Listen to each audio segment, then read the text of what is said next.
ಕಾರಣೀಭೂತವಾಗಿ ನಿಂತಿದೆ. ಆದ್ರೆ ಕಳೆದು ಹೋಗಿರುವಂತಹ ದಿನಗಳಲ್ಲಿ ಬಹುಶಃ ಇವತ್ತಿಗೆ ಇರುವಷ್ಟು ನಿರೀಕ್ಷೆ ಹಸ್ತಿನಾವತಿಯಲ್ಲಿಯೋ ಅಥವಾ ಪ್ರಪಂಚದಲ್ಲಿಯೋ ಯಾರಿಗೂ ಇದ್ದಿರ್ಲಿಕ್ಕಿಲ್ಲ. ಕುರುಕ್ಷೇತ್ರ ಯುದ್ಧ ಆಗ್ತದೋ ಇಲ್ವೋ ಗೊತ್ತಿಲ್ಲ, ಕರುಣಾರ್ಜುನರ ಯುದ್ಧ ಆಗಿಯೇ ಆಗ್ತದೆ ಅಂತ ಈ ಪ್ರಸಂಗಕ್ಕೆ ಎಂದೋ ಯಾವುದೋ ಕಾಲದಲ್ಲಿ ಬೀಜಮಾಪನವನ್ನು ಮಾಡಿದವನೇ. ಆದ್ದರಿಂದಲೇ ಇವತ್ತು ಪ್ರಪಂಚದ ಪ್ರಬಲ ಪ್ರತಿಸ್ಪರ್ಧಿಗಳೆನ್ನುವುದಾಗಿಯೇ ಪ್ರತಿಬಿಂಬಿತರಾದಂತಹ ಗಗನ ಮಾರ್ಗದಲ್ಲಿ ದೇವತೆಗಳೆಲ್ಲ ನಿಂತು ಇವತ್ತಿನ ಯುದ್ಧ ಕಾಣಲೇಬೇಕು ಅಂತ ನಿಂತಿದ್ದಾರೆ. ಆ ಕಾರಣಕ್ಕಾಗಿ ಪ್ರಪಂಚವೇ ಕುತೂಹಲದಿಂದ ಕುರುಕ್ಷೇತ್ರ ರಣಧಾರಿಣಿಯತ್ತ ದೃಷ್ಟಿಯನ್ನು ಹಾಯಿಸುತ್ತಾ ಇದೆ. ಅಂತಹ ಪ್ರಬಲ ವಿರೋಧಿಗಳಾಗಿರುವಂತಹ ನಾವು ಉಭಯರು ಒಂದಾಗಿದ್ದೇವೆ. ಹಾಗಂತ ಇಲ್ಲಿಯವರೆಗೆ ಎಲ್ಲೆಲ್ಲಿಯೋ ನಡೆದಿರುವಂತಹ ಯುದ್ಧದಲ್ಲಿ ನೀನು ವಿಜೃಂಭಿಸಿರಬಹುದು, ಜಯಶೀಲನಾಗಿರಬಹುದು. ನಿರ್ದಿಷ್ಟವಾಗಿ ಒಂದು ಪ್ರಸಂಗದಲ್ಲಿಯೂ ನೀ ಗೆಲ್ಲಲಿಲ್ಲ. ಹಾಗಂತ ನಿನ್ನ ಗೆಲುವೆಲ್ಲವೂ ಕಡೆಯಲ್ಲಿಯೂ ಸಾಧನೆಯಾಗಿ ಸಾಧಕನಾಗಿ ಪ್ರಪಂಚದಲ್ಲಿ ತೋರ್ಪಡಿಸಿಕೊಂಡವ ನೀನು. ಇವತ್ತು ಅದೇ ಮರುಕಳಿಸುತ್ತದೆ ಎನ್ನುವಂತ ಹುಚ್ಚು ಭ್ರಮೆ ನಿನಗೆ ಬೇಡವೇ ಬೇಡ. ಕೂಳಿ ಒಂದು ಹೋಗಿ ಮರದ ದಿಮ್ಮೆಗೆ ತಲೆಯನ್ನ ಹೇಗೆ ತನಗೆ ತುರಿಕೆ ಪ್ರಾರಂಭವಾದಾಗ ಹೋಗಿ ತನ್ನ ತುರಿಕೆಯನ್ನ ಕಡಿಮೆ ಮಾಡಿಕೊಳ್ಳುವುದಕ್ಕೆ ಮುಂದಾಗ್ತದೋ, ನೀನು ಹಾಗೆ ಆಗಾಗ ಕೌರವನ ಮನಸ್ಸಿನಲ್ಲಿ ನಿನ್ನದೊಂದು ಜಾಗವನ್ನು ಸ್ಥಾಪನೆ ಮಾಡಿಟ್ಟುಕೊಳ್ಳಿಕ್ಕೆ ಬೇಕಾಗಿ ಅವತ್ತು ಮಾಡಿದಂತ ಪ್ರತಿಜ್ಞೆಗಾಗಿ ಪಾರ್ಥನಲ್ಲಿ ಗಾಢವಾದಂತ ವೈರವನ್ನು ಸ್ಥಾಪಿಸುವುದಕ್ಕೆ ಬೇಕಾಗಿ ಆಗ ಒಂದು ತಾಗಿ ತಾಗಿ ತಾಗಿ ಪೆಟ್ಟು ತಿಂದು ಹೋಗುವುದು ಒಂದ್ ಜಾತಿ ಕೇರೆ ಅದಲ್ಲವೇ ಅಲ್ಲ. ಪಾಂಡವರ ವಿಷಯದಲ್ಲಿ ಆ ಕೌರವೇಶ್ವರನಿಗಿರುವಂತದ್ದು ದ್ವೇಷ, ಅದನ್ನು ಹೊರತುಪಡಿಸಿದ್ರೆ ಕೌರವನಿಗೆ ಮತ್ಯಾರು ದ್ವೇಷಗಳಿಲ್ಲ. ಅವನಿಗೆ ನೆನಪು ಹೋಗಬಾರದು ಅಂತ ಮಧ್ಯ ನೆನಪು ಮಾಡುವುದು. ಕಾರಣ ಏನು ಕೇಳು. ಅರಸ ಬಿಡು ಚಿಂತೆಗಳನ್ನು, ನಾನಿದ್ದೇನೆ ಎನ್ನುವುದಾಗಿ ಧೈರ್ಯವನ್ನು ಹೇಳುವವರ ದುರಕ್ಕೆ ನಾನೇ ಇದ್ದಿರು. ಅದಕ್ಕೆ ಕಾರಣ ಉಳಿದವರಿಗೆ ಅನಿವಾರ್ಯತೆ ಇಲ್ಲ, ನಿನಗಿರುವುದು ಅನಿವಾರ್ಯತೆ. ಉಳಿದವರ ಬಗ್ಗೂ ಇಲ್ಲ, ನಿನ್ನ ಬಗ್ಗು ಉಂಟು. ಯಾಕೆಂದ್ರೆ ನಿನ್ನನ್ನ ಪ್ರಬಲವಾಗಿ ಪ್ರತಿಸ್ಪರ್ಧಿ ಎನ್ನುವುದಾಗಿ ಕಂಡುಕೊಂಡವ ನಾನು. ಅದನ್ನು ಒಪ್ಪಿದ್ರಿಂದ ನಿನಗೆ ಇವತ್ತೊಂದು ಜಾಗ. ಆ ಕಾರಣಕ್ಕಾಗಿ ನಾನು ಇವತ್ತ ಕೌರವನಲ್ಲಿ ಗೆಲುವನ್ನು ತಂದುಕೊಡ್ತೇನೆ ಎನ್ನುವಂತಹ ಧೈರ್ಯದ ಮಾತನ್ನು ಹೇಳಿದ್ದೇನೆ. ಹಾಗಂತ ನೀನು ಗೆಲುವನ್ನು ಪಡೆದದ್ದು, ಎಲ್ಲಾ ಕಡೆಯಲ್ಲಿ ವಿಜೃಂಭಿಸಿದ್ದು, ನಿನ್ನದ್ದಾದಂತಹ ಪರಾಕ್ರಮದಿಂದ ಯೋಗ್ಯತೆಯಿಂದ ಎನ್ನುವುದಾಗಿ ಅಹಂಕಾರ ಪಡಬೇಡ. ನಿನ್ನ ಕಳವಿನ ವಿದ್ಯೆ, ನಿನ್ನ ಕಳ್ಳತನದ ನೋಟ ಅಲ್ಲ, ನಿನ್ನ ಕಳ್ಳತನದ ದಾರಿ ಎಲ್ಲಾ ಕಡೆಯಲ್ಲಿ ಗೆಲುವನ್ನು ಪಡೆಯುವಂತಾಯಿತು. ಅದಲ್ಲದೆ ಇದ್ರೆ ನಿನ್ನ ಬದುಕಿನಲ್ಲಿ ನಡೆದಿರುವಂತಹ ಒಂದೇ ಒಂದು ಘಟನೆಯನ್ನು ನೆನಪು ಮಾಡಿಕೊ. ಸಿಂಧೂಂದ್ರಪಾದ ಆ ಸೈಂಧವನನ್ನ ಮೂಡಿರುವಂತಹ ಸೂರ್ಯ ಮುಳುಗುವುದರೊಳಗಾಗಿ ಕೊಲ್ಲುತ್ತೇನೆ ಎನ್ನುವುದಾಗಿ ಪ್ರತಿಜ್ಞೆಯನ್ನು ಮಾಡಿದವನೇನು ಕೊಲ್ಲಲಿಲ್ವಾ? ವೀರಾಧಿ ವೀರನಾಗಿ ಹೋರಾಟವನ್ನು ನಡೆಸುವುದಕ್ಕೆ ಸಾಧ್ಯ ಆಯಿತ? ಅಲ್ಲಿ ಮಾಡಿದ್ದೇನು. ಇನ್ನೇನು ಸೂರ್ಯ ಮುಳುಗುವಂತಹ ಸಮಯ ಸನ್ನಿಹಿತವಾಯಿತು. ಸೈಂಧವನ ಇರವು ಎಲ್ಲಿಯೂ ಗೊತ್ತಾಗಲಿಲ್ಲ. ಅದಲ್ಲದೆ ಇದ್ರೆ ಅಗ್ನಿ ಪ್ರವೇಶ ಮಾಡಬೇಕಿತ್ತು ನೀನು. ಅಗ್ನಿ ಪ್ರವೇಶ ಮಾಡುವಂತಹ ಸನ್ನಿವೇಶ ನಿರ್ಮಾಣವಾಗುವ ಕಾಲಕ್ಕೆ ನಿನ್ನೊಡೆಯ ನಿನ್ನ ದೇವ ಅಲ್ಲ, ನಿನ್ನ ಸಾರಥ್ಯವನ್ನು ಕೈಗೊಂಡಿರುವಂತಹ ಕೃಷ್ಣ ಸೂರ್ಯನಿಗೆ ತನ್ನ ಚಕ್ರವನ್ನು ಅಡ್ಡಲಾಗಿ ಹಿಡಿದ. ಕತ್ತಲೆ ಬೆಳಕಿನ ಆಟವನ್ನು ನಡೆಸಿ ಕಳ್ಳತನದಿಂದಲಾಗಿ ಆ ಸೈಂಧವ ವಧೆಯನ್ನ ಮಾಡಿ ಮುಗಿಸಿದವರು. ಅಲ್ಲಾದದ್ದು ಇವತ್ತು ಮರುಕಳಿಸ್ತದೆ ಎನ್ನುವಂತ ಅಹಂಕಾರ ಬೇಡ. ಇವತ್ತು ನಿನ್ನನ್ನು ಎದುರಿಸಿ ಬರುವವ ನಿನ್ನ ವಿರೋಧಿಯಾದಂತ ಕಳ್ಳ ಬೆನ್ನಲ್ಲೇ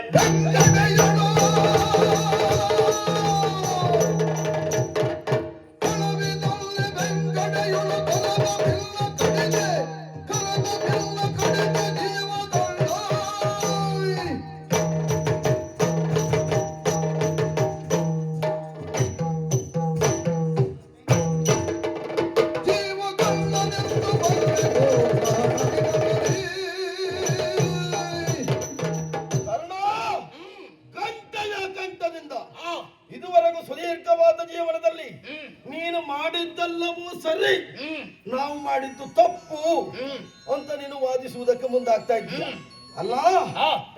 ನನ್ನ ನಿನ್ನ ಪ್ರಥಮ ಮುಖಾಮುಖಿ ಯಾವಾಗ ಕೇಳಿದ್ರೆ ಬಿಲ್ವಿದ್ಯಾ ಪರೀಕ್ಷಾ ರಂಗದಲ್ಲಿ ಏನೋ ಮೊದಲೇ ಒಂದು ದ್ರೋಣರಲ್ಲಿ ಶಸ್ತ್ರಾಸ್ತ್ರವನ್ನೆಲ್ಲ ಅಭ್ಯಾಸ ಮಾಡಿದ್ಯಂತೆ.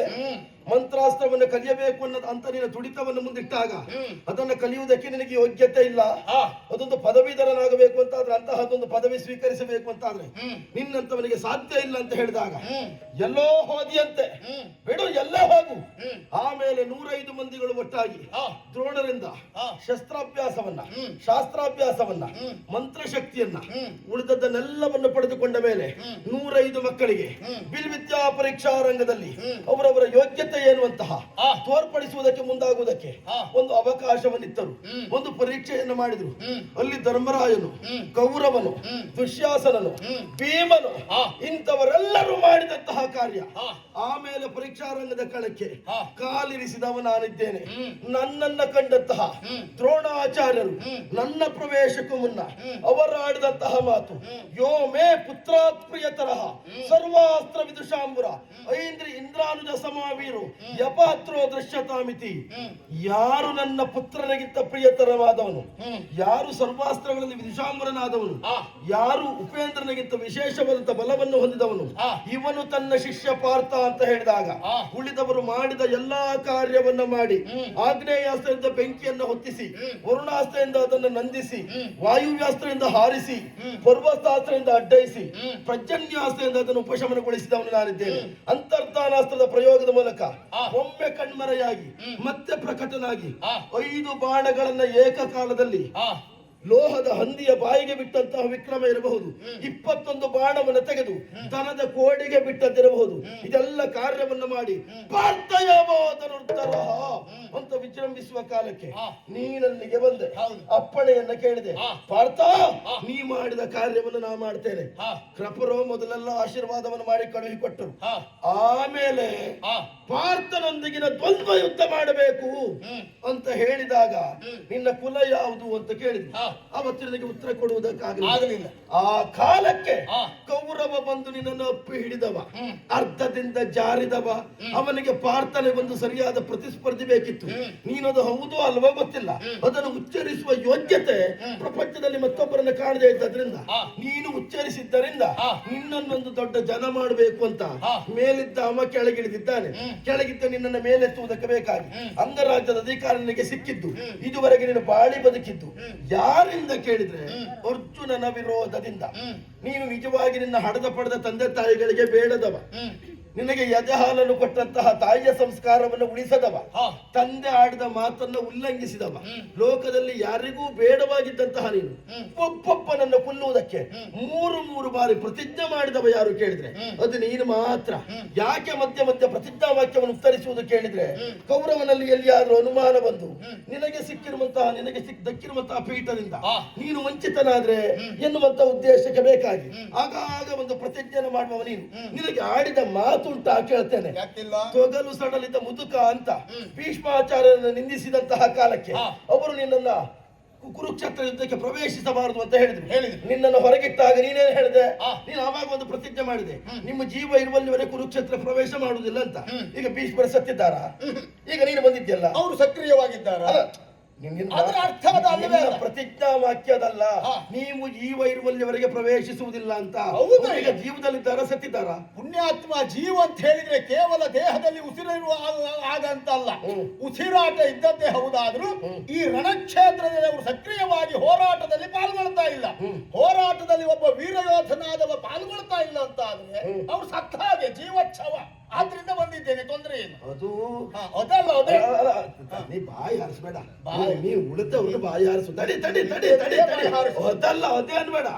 ಅದೇ ಅಂತ ಹೇಳಲಿಕ್ಕೆ ನಿನ್ನ ಪ್ರತಿಜ್ಞಾ ವಾಕ್ಯ ಆಡಿದಂತ ನಿನಗಷ್ಟು ತಲೆ ಇಲ್ವಾ ಕೇಳು? ಏನಿಲ್ಲ. ಈಗ ಜೀವದಲ್ಲಿ ಈಗ 800 ವರ್ಷ ಬದುಕಿದಂತ ಭೀಷ್ಮಾಚಾರ್ಯರು 800 ವರ್ಷವು ಕುರುಕ್ಷೇತ್ರದಲ್ಲಿ ಹೋರಾಟ ಮಾಡ್ತಾ ಇದ್ದದ್ದ? ಅಲ್ಲ ಅಲ್ಲ, ಹೌದಾ? ಈಗ ಹೋರಾಟ ಮಾಡೋದು ಪ್ರಾರಂಭಿಸಿದ್ದು ಈಗ 17 ದಿನದ ಹಿಂದೆ. ಆವಾಗ ನೀನೇ ಪ್ರತಿಜ್ಞೆ ಮಾಡಿದವ.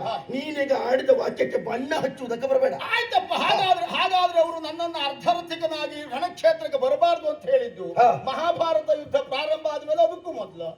ನಾನು ತೊಗಲು ಸರಳಿದ ಮುದುಕ ಎನ್ನುವುದಾಗಿ ಅವರನ್ನು ಆಕ್ಷೇಪಿಸಿದ್ದು 800 ವರ್ಷದ ಮೊದಲು ಅಥವಾ ಮಹಾಭಾರತ ಯುದ್ಧ ಪ್ರಾರಂಭ ಹಾಗಾದ್ರೆ ವೀರ ಯೋಧನಾದವ ಹೋರಾಟವನ್ನು ಮಾಡಲಿಲ್ಲ ಅಂತಾದ್ರೆ ಇದ್ದು ಸತ್ತಾಗಿ ಎನ್ನುವಂತ ನಿನ್ನ ವಾಕ್ಯ ಯಾಕೆ? ನೋಡು, ಅಲ್ಲಿ ನಡೆದ ಘಟನೆಯನ್ನ ಸೂಕ್ಷ್ಮವಾಗಿ ಅವಲೋಕಿಸು. ಯಾವುದು? ಭೀಷ್ಮಾಚಾರ್ಯರಿಗೆ ಸೇನಾಧಿಪತ್ಯವನ್ನು ಕೊಟ್ಟಾಗ ಮಹಾಭಾರತ ಯುದ್ಧಕ್ಕೆ ಈ ಮುದುಕರಿಂದ ಏನಾದೀತು ಎನ್ನುವುದಾಗಿ ಆಕ್ಷೇಪಿಸಿದೆ. ಆ ಮುದುಕನಿಗೆ ಸಿಟ್ಟು ಬಂತು. ಆಗ ನನ್ನನ್ನು ಅರ್ಧರಥಿಕರ ಸಾಲಿಗೆ ಸೇರಿದ್ರು. ಆದ್ರಿಂದ ಆದ್ಮೇಲೆ ನಾನು ಆ ದಿವಸ ಪ್ರತಿಜ್ಞೆ ಮಾಡಿದೆ, ನೀವು ಜೀವಂತ ಇರುವಲ್ಲಿಯವರೆಗೆ ನನ್ನ ಕ್ಷೇತ್ರಕ್ಕೆ ಬರುವುದಿಲ್ಲ. ಹಾಗಾದ್ರೆ ಅವರು ಶಸ್ತ್ರ ಸನ್ಯಾಸ ಮಾಡಿದ ಮೇಲೆ ಅವರು ನನ್ನ ಪಾಲಿಗೆ ಸತ್ತ ಹಾಗೆ, ಆದ್ರಿಂದ ಬಂದಿದ್ದೇನೆ. ತೊಂದರೆ ಏನು? ನೀನು 11 ದಿನ ಬರುವಾಗ ಅವರು ಕಾಲಿಡ್ಕೊಂಡದ್ದಕ್ಕೆ? ಯಾಕೆ? ನೀನು ಒಂದು ಹಿರಿಯರನ್ನು ಗೌರವದಿಂದ ತಿಳಿಸ್ಬೇಡ. ನೀನು ಹಾಗೆ ಹೀಗಂದವ 11ನೇ ದಿನಕ್ಕೆ ಯುದ್ಧಕ್ಕೆ ಬರುವಾಗ ಅವ್ರ ಜೀವ ಇಲ್ಲ ಅಂತ ನೀವು ಅವ್ರು ಕಾಲಿಡ್ಕೊಂಡ. ಮತ್ತೆ ಅಭಿಪ್ರಾಯ ಭೇದ ಬೇರೆ, ವಯಸ್ಸಿಗೆ ಕೊಡುವ ಗೌರವ ಬೇರೆ. ಅಭಿಪ್ರಾಯ ಭೇದ ಎನ್ನುವುದು ಅವರಿಗೆ ಕೊಟ್ಟ ಪಟ್ಟ, ನಾನು ಅವರ ಕಾಲು ಹಿಡಿದದ್ದು ಅವರಿಗೆ ಕೊಡುವ ಗೌರವ. ಅದ್ರಲ್ಲಿ ನಾನೇನು ಸಣ್ಣ ಆಗುವುದಿಲ್ಲ. ನೀನ್ ಎಂತದ್ದು ಗೊತ್ತುಂಟಾ? ನಿನಗೆ ಯಾವ್ದು ಬೇಕೋ ಅಷ್ಟೊತ್ತಿಗೆ ಅದು ಸೂಕ್ತ ಅಂತ ಕಾಣ್ತದೆ, ನಿನಗೆ ಯಾವ್ದು ಬೇಡವೋ ಅಷ್ಟೊತ್ತಿಗೆ ಅದು ನಗಣ್ಯ ಅಂತ ಕಾಣ್ತದೆ. ಅದು ನಿನ್ನ ಸೈಂಧವವಧೆ ಪ್ರಕರಣದಲ್ಲಿ ನೀನು ಮಾಡಿದ್ದು ಅಷ್ಟೇ. ಈಗ ಕೃಷ್ಣ ಸೂರ್ಯನಿಗೆ ಚಕ್ರವನ್ನ ಅಡ್ಡ ಹಿಡಿದೇ ಇದ್ರೆ ಆ ದಿವಸ ನೀ ಸ್ವತ್ತು ಹೋಗ್ತಿದ್ದೆ, ಅದು ಗೊತ್ತಾ ನಿನಗೆ? ನೀವು ಸೈಂಧವನನ್ನು ಎಲ್ಲಿಟ್ಟದ್ದು? ಎಲ್ಲಿಟ್ಟದ್ದು? ಅವ ಬಚ್ಚಿಟ್ಟದ್ದು. ಯಾರು ಬಚ್ಚಿಟ್ಟು? ನಾವೇ ಬಚ್ಚಿಟ್ಟದ್ದು. ಈಗ ಪ್ರತಿಜ್ಞೆ ಮಾಡುವುದಾದ್ರೆ ಎಂತದ್ದು? ಎಂತದ್ದು ಪ್ರತಿಜ್ಞೆ ಮಾಡುವುದಾದ್ರೆ ಗಂಡಾದವ ಪ್ರತಿಸ್ಪರ್ಧಿಗೆ ಎದೆ ಕೊಟ್ಟು ಹೋರಾಟವನ್ನು ಮಾಡಬೇಕು. ನೀವು ಅವನನ್ನು ಎಲ್ಲಿಟ್ಟದ್ದು? ಪುಣ್ಯಾತ್ಮ ಕೇಳು, ಒಂದು ವಸ್ತುವನ್ನ ಒಬ್ಬ ಅಪಹರಿಸ್ತೇನೆ ಎನ್ನುವುದಾಗಿ ಹೇಳ್ತಾನೆ. ಹೌದು. ಆ ವಸ್ತುವನ್ನ ಕಾಪಿಟ್ಟುಕೊಳ್ಳಬೇಕಾದವ ಎಲ್ಲಿ ಹೇಗೆ ಬಚ್ಚಿಟ್ಟುಕೊಳ್ತಾನೆ? ಪ್ರತಿಜ್ಞೆ ಮಾಡಿದವ ಅಪಹರಿಸ್ತೇನೆ ಅಂತ ಹೇಳಿದವನಿಗೆ ಅಷ್ಟು ರೊಚ್ಚು ಕೆಚ್ಚು ಪರಾಕ್ರಮ ಇದ್ರೆ ಎಲ್ಲೇ ಇದ್ರು ಹೋಗಿ ಅದನ್ನ ಅಪಹರಣ ಮಾಡ್ಕೊಂಡು ಬರ್ಬೇಕು.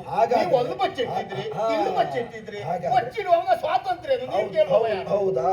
7 ವ್ಯೂಹಗಳ ಮಧ್ಯದಲ್ಲಿ ಸೂಜಿ ವ್ಯೂಹವನ್ನು ಬರೆದು ಅದರೊಳಗೆ ಆ ಜಯದ್ರಥನನ್ನು ಅಡಗಿಸಿ ಇಟ್ಟವನು. ನಾವು ಹೇಳಲ್ಲ 14 ವ್ಯೂಹದ ಮಧ್ಯದಲ್ಲೂ ಇಡ್ತೇವೆ. ನಿನಗೆ ಆಗ್ತದೆ ಬಿಡಿಸ್ಕೊಂಡು ಹೋಗ್ಲಿಕ್ಕೆ? ನಿನ್ನ ಹತ್ರ ಆಗುವುದಿಲ್ಲ ಪ್ರಶ್ನೆ ಬಿಟ್ರೆ ಉಳಿದವರು ಮಾಡಿದ್ದೆಲ್ಲ ನೀ ದೊಡ್ಡದು ಅಂತ ಹೇಳ್ಕೊಳ್ತೀವಿ. ನಾವು ಮಾಡಿದ್ದೆ ದೊಡ್ಡದು ಅಂತ ಹೇಳಿದ್ದೇವೆ. ಅವತ್ತದು ಬಂದದ್ದು ನೀನ? ನಾನು ಬಂದದ್ದಲ್ಲ, ಇದ್ರು ನಮ್ಮವರಿಂದ ಆದದ್ರಿಂದ ದೊಡ್ಡದೆ. ಅದು ಹಾಗೆ, ನೀನು ಬಂದದ್ದಲ್ಲ. ಈಗ ಮಾಡಿದ ಪ್ರತಿಜ್ಞೆ ಎಲ್ಲ ಸಮಷ್ಟಿಯಾಗಿ ಹೇಳುವುದು. ನಾನು ಒಬ್ಬನೇ ಮಾಡಿದ್ದಿದ್ರೆ ಮಾತ್ರ ನಾನು ಅಂತ ಹೇಳುವುದು. ನೀನು ಒಬ್ಬರೇ ಮಾಡಿದ್ದು ಯಾವ್ದು? ಯಾವ್ದು ಇಲ್ಲ ಅಂತ ಹೇಳಿ. ಯಾವ್ದು ಉಂಟು ಹೇಳಿ. ಬಹಳಷ್ಟು ಉಂಟು. ಇಷ್ಟು ದಿವಸ ಹೋರಾಟ ಮಾಡಿದ್ದೇನೆ, ಯಾರಲ್ಲಿ ಗೆದ್ದಿದ್ದೀಯಾ? ನೋಡು, ಗೆದ್ದದ್ದು ಯಾರನ್ನು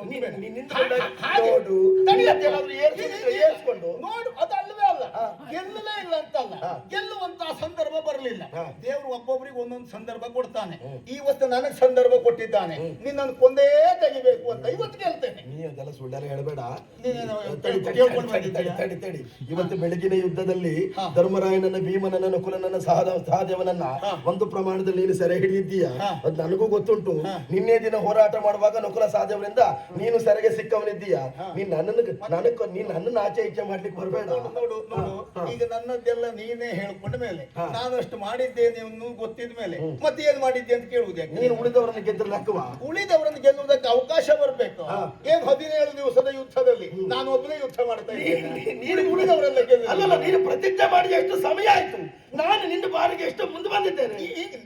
ನಿನ್ನ ಕೊಲ್ಲಿಕ್ಕಾಯ್ತಾ? ಮುಂದೆ ಬಂದದ್ದು ಕೊಲ್ಲುವುದಲ್ಲ, ಸೋಲಿಸುವುದಕ್ಕಾಯ್ತಾ? ಇದನ್ನಾಗಿ ಬಂದ್ರಲ್ವ ಕೊಲ್ಲುವುದು? ಎಷ್ಟು ಸಾರಿ ಬಂದಿದ್ದೇನೆ? ಬಂದದ್ದು ಬಹಳ ಸಾರಿ ಇರಬಹುದು, ಆದ್ರೆ ಪ್ರಬಲವಾಗಿ ಪ್ರತಿಜ್ಞೆ ಮಾಡಿ ಈ ರೀತಿಯಾಗಿ ಒಂದು ನಿರ್ಧಾರದಿಂದ ಬಂದದ್ದು ಪ್ರಥಮ. ನಿರ್ಧಾರ ವಿದ್ಯಾ ಪರೀಕ್ಷಾ ರಂಗದಲ್ಲಿ ನೀನು ನಿರ್ಧಾರ ಮಾಡಿದ್ದೀಯಾ?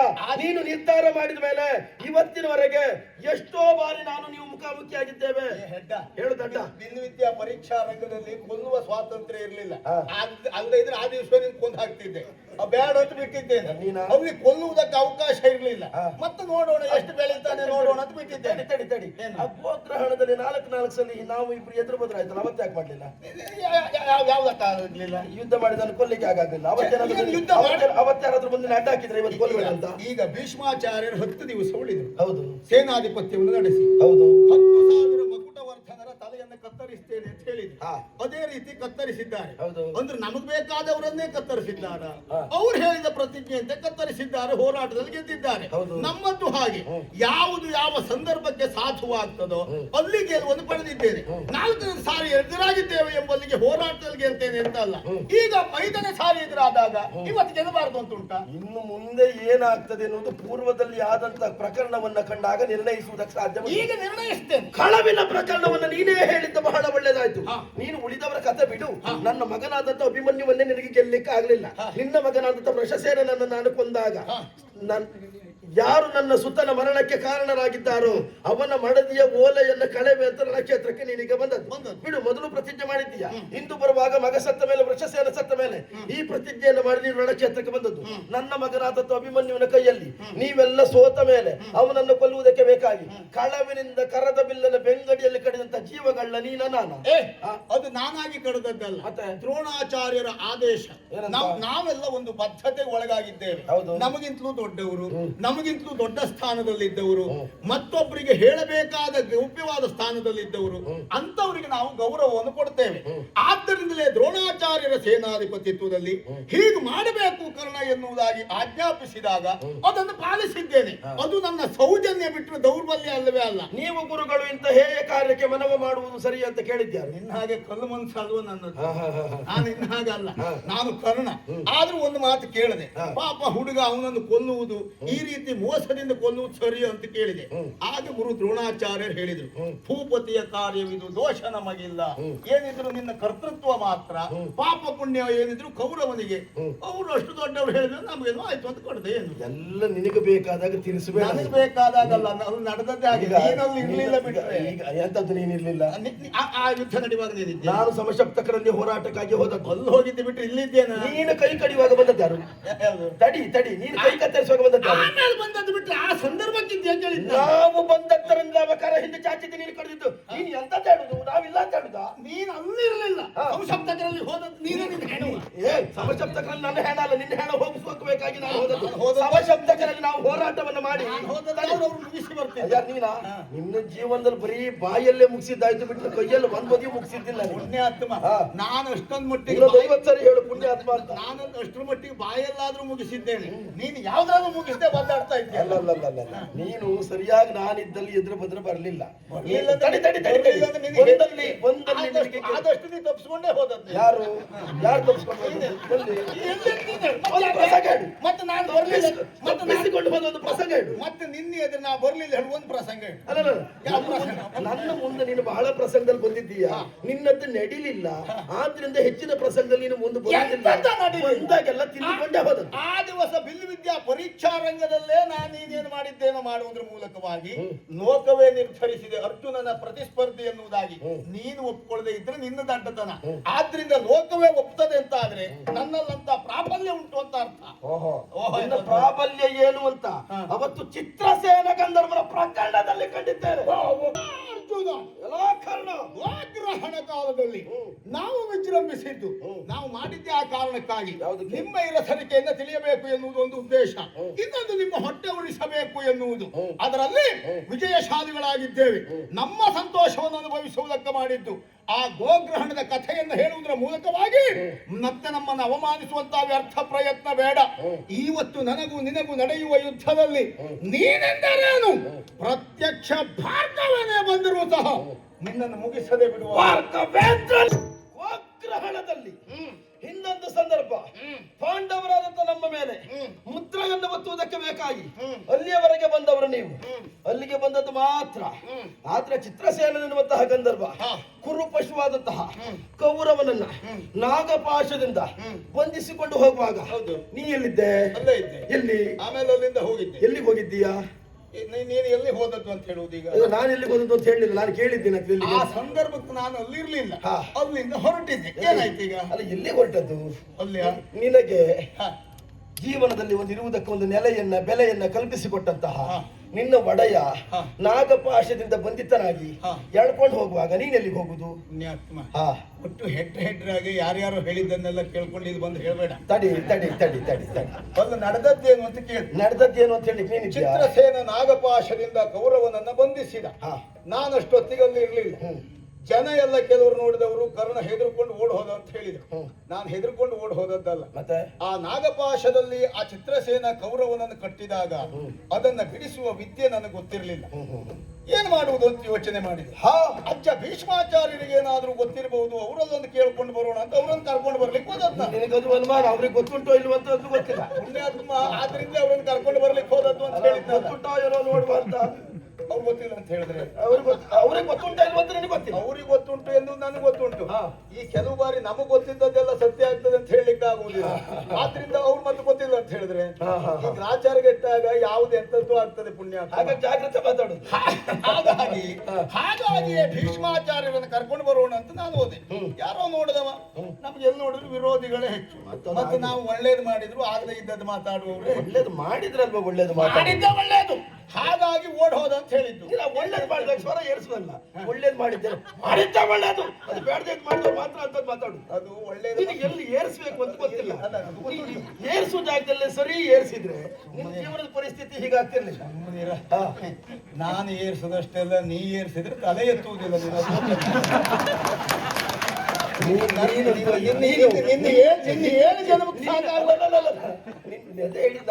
ನೀ ಏರಿಸುವಲ್ಲೇ ಏರಿಸಬೇಕಿತ್ತು, ಎಲ್ಲಿ ಏರಿಸಬಾರ್ದು ಅಲ್ಲಿ ಏರಿಸಿದ್ರಿಂದ ನಿನ್ನ ಪರಿಸ್ಥಿತಿ ಹೀಗಾಯ್ತು ಅಂತ ಹೇಳಿ. ಆದ್ರಿಂದ ನಿನ್ನೆ ಅದಕ್ಕೆ ಹಾಕಿದ್ದೇನೆ, ನೀನೇ ಏರ್ಸ್ಕೊಂಡು ಸಾಯ. ಅಲ್ಲ, ನೀನು ಏನು ಮಾಡಿದ್ರು ನಮ್ಮನ್ನು ಏರಿಸ್ಲಿಕ್ಕೂ ಆಗುದಿಲ್ಲ, ಇಳಿಸ್ಲಿಕ್ಕೂ ಆಗುದಿಲ್ಲ. ನೀನು ಅದನ್ನೇ ನೋಡ್ಕೊಳ್ಬೇಕು. ನಿನ್ನಷ್ಟು ಹಿಡ್ತಾ ಇರ್ಲಿಲ್ಲ ನಮ್ಗಷ್ಟೇ ಬಿಟ್ರೆ. ಅದ್ರ ಒಪ್ಕೋ, ಒಪ್ಕೋ. ನಾವು ಯಾರು ಆಗದೆ ಇದ್ದಕ್ಕೆಲ್ಲ ಕೈ ಹಾಕುದು ಯಾಕೆ? ನಮಗೇನು ಯಾರ್ಯಾರೋ ಬಂದು ಹೇಳ್ದಾಗಲೋ ಏರ್ಸ ನಾವಿದ್ದೇವೆ ಅಂದ್ರೆ ಅವರೆಲ್ಲ ಇರ್ತಾರೆ ಅಂತ ಏರ್ಸಿದ್ದು. ಅವ್ರು ಏರ್ಸುವವರೆಗೆ ಮಾತಿದ್ರು, ಆಮೇಲೆ ಯಾರು ಇರ್ಲಿಲ್ಲ. ನಮ್ಗೆ ಗೊತ್ತಾಗತ್ತ ಆಮೇಲೆ.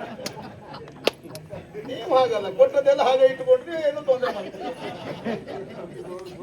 ಜೀವನದಲ್ಲಿ ಎಲ್ಲವೂ ಬೇಕು. ಬೆಂಕಿಯೂ ಬೇಕು, ಕತ್ತಿಯೂ ಬೇಕು. ಅದನ್ನು ಎಲ್ಲಿ ಹೇಗೆ ಪ್ರಯೋಗಿಸಬೇಕು ಅಂತ ಗೊತ್ತಿರಬೇಕು. ಆದ್ರಿಂದ ನಾನು ನಿನ್ನನ್ನು ಬಹಳ ದೂರವೇ ಇಟ್ಕೊಂಡದ್ದು. ಹೌದು, ನೀನನ್ನು ದೂರ ಇಟ್ಟದ್ದು ಒಳ್ಳೇದಾಯ್ತು. ಮತ್ತೆ ನಿನ್ನನ್ನು ಹತ್ರ ಇಟ್ಕೊಳ್ಳೋದಲ್ಲ ಅಂತ ನಾನು ನಿನ್ನನ್ನು ಹತ್ರ ಸೇರಿಸಲೇ ಇಲ್ಲ. ಹಾಗಾಗಿ ನಿನ್ನನ್ನು ತೆಗೆದು ದೂರ ಇಟ್ಟಿದ್ದೇನೆ. ಚಿತ್ರಸೇನ ಎನ್ನುವಂತ ಗಂಧರ್ವ ನಾಗಪಾಶೆಯಿಂದ ಬಂಧಿಸಿಕೊಂಡು ಹೋಗುವಂತ ಸಂದರ್ಭದಲ್ಲಿ ನಿನ್ನೊಡೆಯರ ಮಡದಿಯಾದಂತ ಭಾನುಮತಿ ಬಂದು ನನ್ನಣ್ಣನ ಧರ್ಮರಾಯನ ಪಾದವನ್ನ ಕಣ್ಣೀರಿನಿಂದ ತೊಳೆದ ಕಾಲಕ್ಕೆ ಅವನನ್ನು ಹೋಗಿ ನಾಗಪಾಶದಿಂದ ಬಿಡಿಸಿಕೊಂಡು ಬಂದವನ್ ನಾನು ಬಿಟ್ಟರೆ ನೀನಲ್ಲ. ಆಮೇಲೆ ಎಂತದ್ದು ಅವನಿಗೆ ಬೇಸರ ಆಯ್ತು ಅಂತ ಪ್ರಾಯೋಪವೇಶಕ್ಕೆ ಕೆಳಗೆ ಹೋದಾಗ ನೀವೆಲ್ಲ ಬಹಳ ಒದ್ದಾಡಿದ್ದೀರಂತೆ. ಮತ್ತವನ ಸಂತೋಷ ಪಡಿಸುವುದಕ್ಕೆ ಬೇಕಾಗಿ ಏನೆಲ್ಲವನ್ನು ಮಾಡಿದ್ರಂತೆ. ಅವತ್ತೆ ನಿಮ್ಮ ಯೋಗ್ಯತೆ ಏನು ಅಂತ ಗೊತ್ತಾಯ್ತು. ಇವತ್ತು ನಿನಗೆ ಯಮನಾಲಯವೇ ಗಟ್ಟಿ ನೆನಪಿಟ್ಟುಕೋ.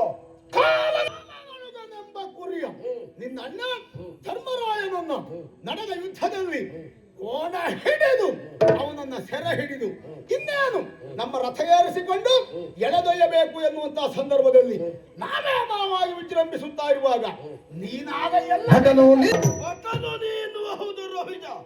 ಕುಟಿಲ ವಿದ್ಯದೊಳಗೆ ಕುಟಿಲತನದಿಂದ ಲೋಕಮುಖದಲ್ಲಿ ಕೌರವನಿಗೆ ದುರ್ಬೋಧನೆಯನ್ನು ಮಾಡಿ ಅವನು ಕೆಟ್ಟ ದಾರಿಯಲ್ಲಿ ಸಾಗುವುದಕ್ಕೆ ನೀನು ಒಬ್ಬ ಕಾರಣಕರ್ತ. ಕರ್ಣಾರ್ಜುನರ ಯುದ್ಧ ಬಹು ನಿರೀಕ್ಷಿತವಾದಕ್ಕೂ ಇದಕ್ಕೊಂದು ಪೂರ್ಣ ವಿರಾಮ ಇಡಬೇಕು ಅಂತಾದ್ರೆ ಅಂತಕನ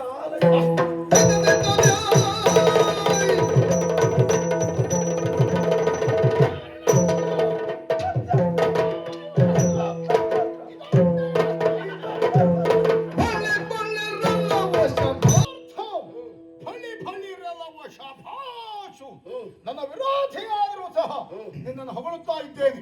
ಇದುವರೆಗೆ ಪ್ರಯೋಗಿಸಿರುವಂತಹ ಮಂತ್ರಾಸ್ತ್ರಗಳು ಮಧ್ಯ ಪಥದಲ್ಲಿಯೇ ನಿನ್ನಿಂದ ಖಂಡಿಸಲ್ಪಟ್ಟಿದೆ ಎನ್ನುವುದು ಅರ್ಥ ಆಯಿತು. ಈಗ ಬಿಡುವುದು ಹಾಗಲ್ಲ, ಜಾಗ್ರತೆ.